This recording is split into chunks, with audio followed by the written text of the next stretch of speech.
Jesus Cristo, tem compaixão do teu povo.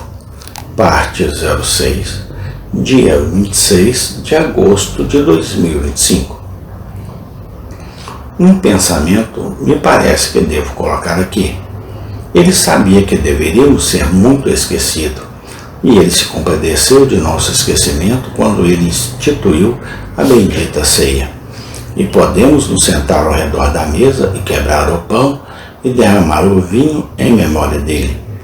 Certamente isso é outro exemplo de como ele é movido com compaixão e não com indignação para com as nossas fraquezas.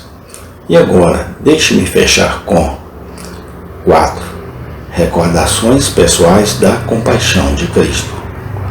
Eu apenas recordarei minha própria experiência para despertar suas mentes puras a título de lembranças. Meus irmãos e irmãs, eu me lembro bem quando eu estava sob convicção de pecado e sofria amargamente sob a vara de Deus, que quando eu estava mais pesado e deprimido, às vezes vinha algo como esperança em meu espírito. Eu sabia o que era dizer: minha alma escolhe o estrangulamento em vez da vida. Mas quando eu estava no ponto mais baixo e mais pronto para o desespero, embora eu não pudesse me apegar a Cristo, eu costumava obter um toque da promessa de vez em quando, até que eu meio que esperava que, afinal, eu poderia provar ser prisioneiro de Deus e Ele ainda pode me libertar.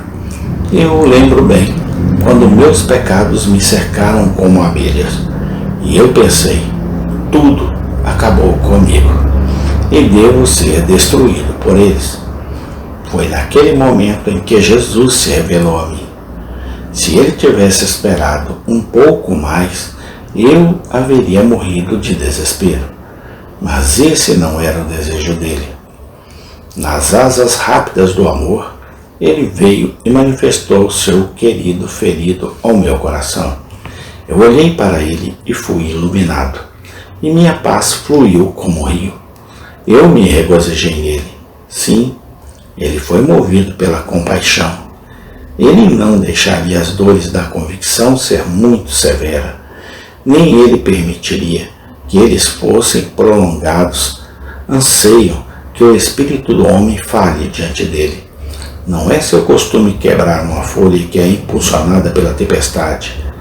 Ele não apagara o pavio fumegante. Sim, e eu me lembro deste que eu vi pela primeira vez e comecei a amá-lo muito. Problemas agudos e severos, provações sombrias e pesadas, mas notei isso, que eles nunca atingiram aquele grau de severidade que eu era incapaz de suportar. Quando todas as portas pareciam fechadas, ainda houve com o julgamento uma forma de escapar. E observei novamente que, em depressões mais profundas do espírito, através pelos quais passei, e desânimos horríveis que me esmagaram para baixo, eu tive alguns vislumbres de amor, esperança e fé no último momento, pois ele foi movido pela compaixão. Se ele retirasse o rosto, foi só até meu coração se partir por ele. E então ele me mostrou a luz do seu semblante novamente.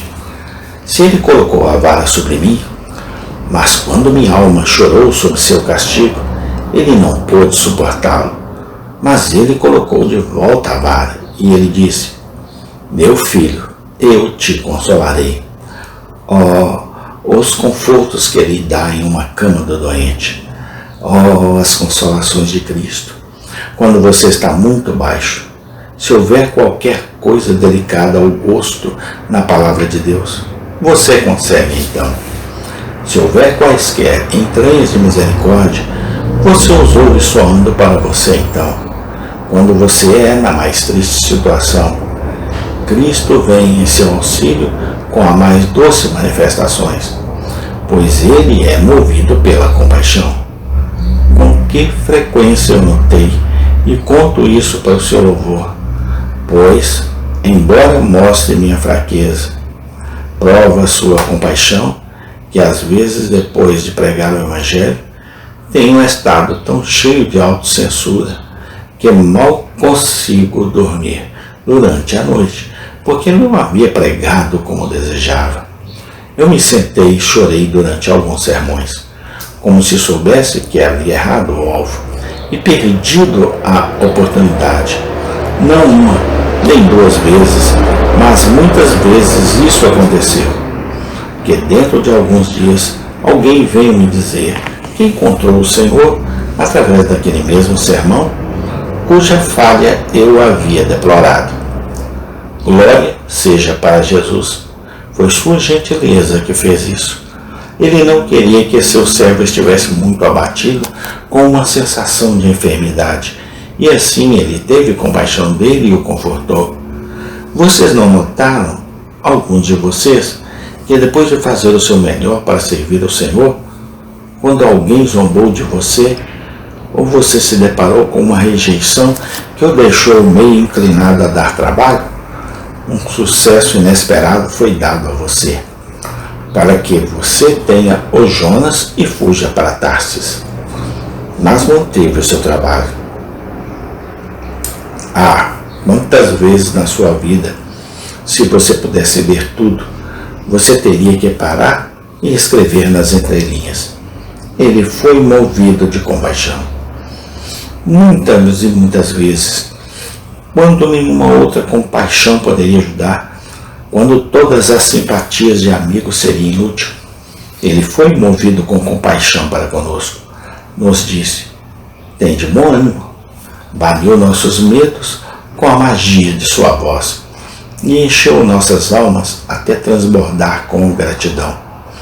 Quando fomos deturpados, traduzidos e caluniados, encontramos na simpatia de Cristo nosso mais rico apoio, até que pudéssemos cantar com êxtase o versículo.